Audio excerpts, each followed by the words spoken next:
Cash App, it is one of the best investing apps out there. Yeah, you can invest in stocks on this app, but it is not perfect. So what are the pros and cons of investing in this app, and should it be your one and only investing app to use?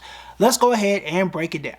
Now, I have been investing for, it's going to be 15 years this year in September, and I've started on Cash App, investing on Cash App really for almost 5 years. So yeah, in the next 2 or 3 months, it will be my 5th year on Cash App, and I have seen a lot of things on a lot of different investing apps, and Cash App does pack a punch. So I'm going to start off with the pros, the things I like, and the things that aren't so great, at least at this point in time.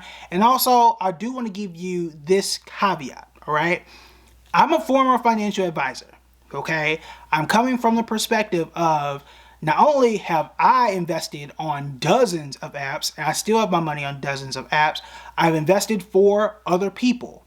And having invested over $140 million, I'm also coming from the perspective of having taught people how to invest, having dealt with people who have had issues with investing, and knowing what most people need and the questions that people are going to have. So I have what I think is a 360 view. So that is what I'm approaching it from, not a, what's best for just me. Okay, so what works for me is one thing. So I'm looking at pros and cons, and I'm trying to compare it to all the other apps out there and all the other apps that I've had experience with, and from the people that I have consulted with and people I've had to help with, invest and everything in between.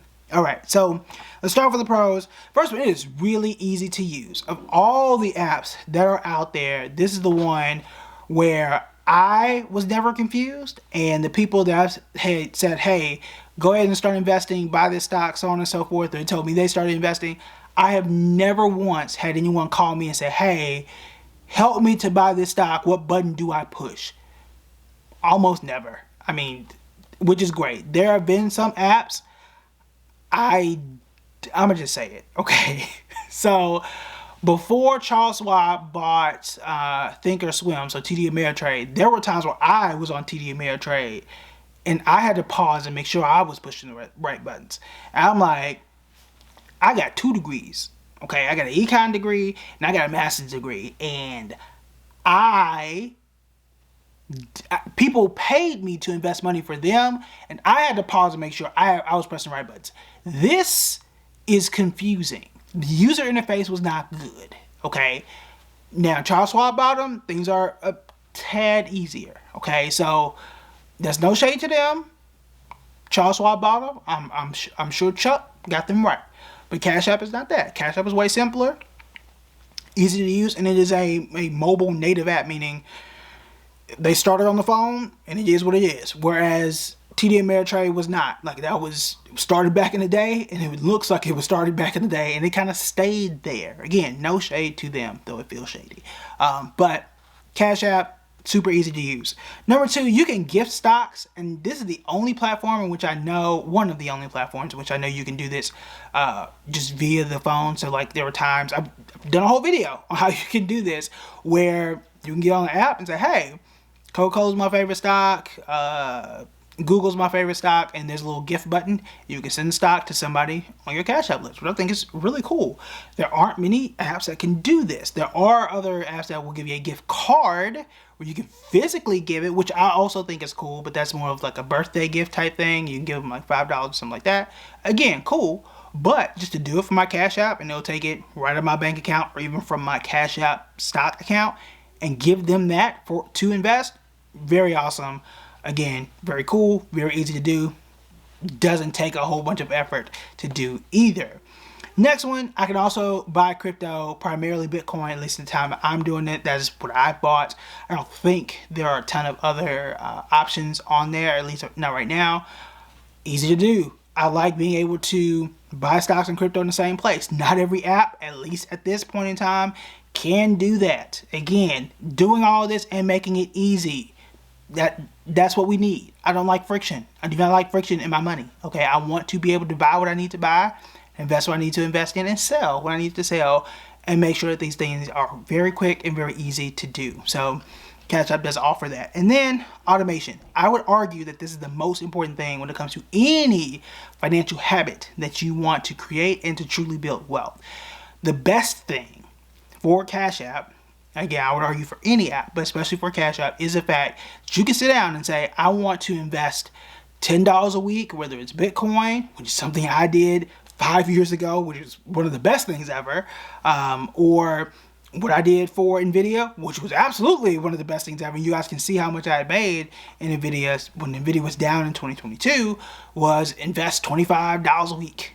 And whatever your budget is, even if you're in high school, having that consistent amount go into it, and you get to sit back and do nothing as you're consistently investing in what should be a good quality stock. That is automation. That is extremely important, especially if it is something like an index fund. That is where you want to be. The fact that they offer it and it's extremely easy, again, very, very important. And that is the building block of wealth. Those are the pros. Let's talk about the cons, because again, ain't no app out there that is perfect. If you want me to do a pros and cons of every app out there, at least all the ones that I deal with, then feel free to let me know. Well, first off, there are thousands of stocks that are out there. Quite literally thousands of stocks out there.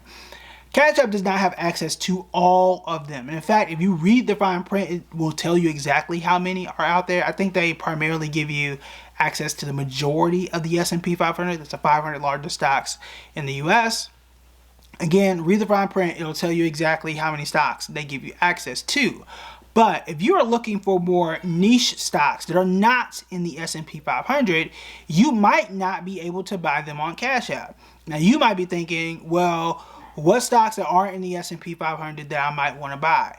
You would be surprised. Like, I do videos on the best stocks under $150 every now and then, or, the best energy stocks, so on and so forth. And I do get people in the comments that say, hey, this stock is great, but it's actually not on CashApp. That does happen quite often.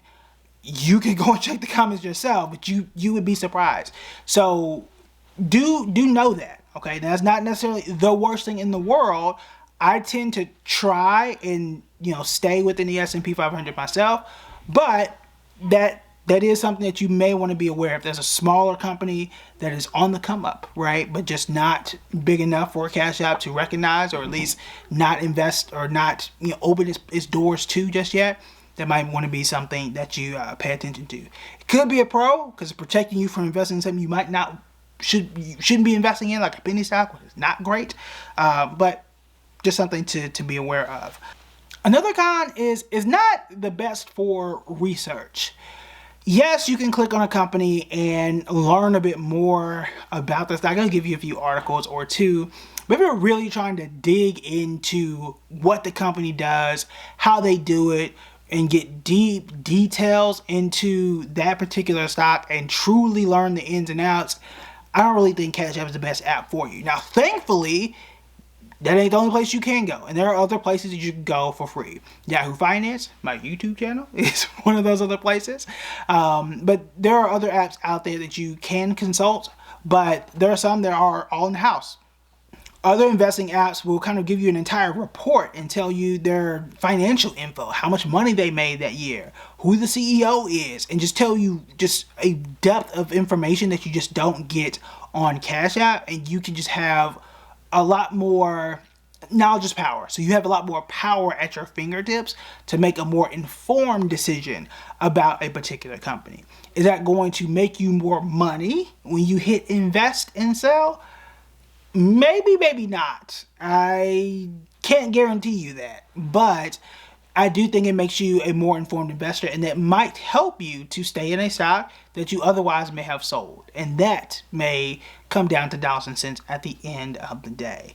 But if it comes to like, hey, I should read more into it, and you don't want to leave an app, then that may matter to you. But again, you can go get this information other places. The question is whether or not you want to do that or not. The next one is not having other retirement accounts or the types of accounts available, at least at this point in time. This may change, but not having the ability to have an IRA, as an individual retirement account, not being able to have joint accounts, not being able to have custodial accounts if you have children, not being able to add all those people into those accounts. Now, maybe that's a good thing because it's just Cash App, but I'm unable to do that at this point in time. That is a disadvantage because yes, Cash App is an amazing place to start, but I want to have my real money, my serious money, in an IRA. I want to have my serious money with a Roth IRA. If you don't know the differences between those, you absolutely want to check out this video. But other than that, like I do want to have my serious money in things that are protected from taxes or have some tax advantages. I don't want to have it in a place that I have the opportunity to be taxed every year. And at Cash App or any non-tax account, right, I have the opportunity that if I sell, I could pay taxes at the end of the year, every year. I don't want to do that if I don't have to. And right now, Cash App doesn't offer me an opportunity to reduce those taxes in any true way. So, you know, I don't have the opportunity. I would prefer an opportunity to do that. And there are apps out there that do. So, something you do want to weigh. Do I still invest in Cash App anyway? Yes, I do, right? But I am aware of that, so I don't have a ton of my money there. I just have some. And then I have way more in other places, so I can take advantage of those other tax benefits. And then the other con is customer service. Now, personally, and this is having that 360 view, right? Customer service for me is not that big of an issue. I do not need customer service because I know how to navigate things. I know the rules. I don't skirt the rules, right? I know what needs to be done, how to open accounts. I know all that stuff. But not everybody does. And there are people who have never invested before and then didn't realize that, hey, you need to have an ID or that you need to upload a certain form. If you don't upload a certain form, there are a lot of red tape things that you have to do to open an account and have things go the way you're supposed to. There are things that if you buy and sell a stock within a certain time and you do that 3 or 4 different times, then your account can get suspended and things can get tied up. I know that, right? Because I've done it. I know that because I had to take exams, right, to become a financial, so I know the red tape and I know the rules, so I've never needed customer service and I've never had an account frozen. But for someone who is brand new and didn't understand investing, you might want customer service and you may need a 24-hour hotline for you to call someone and say, hey, I don't understand what's going on. You may need someone to screen share or have a meeting with you to explain how things work and give you a tour of the app.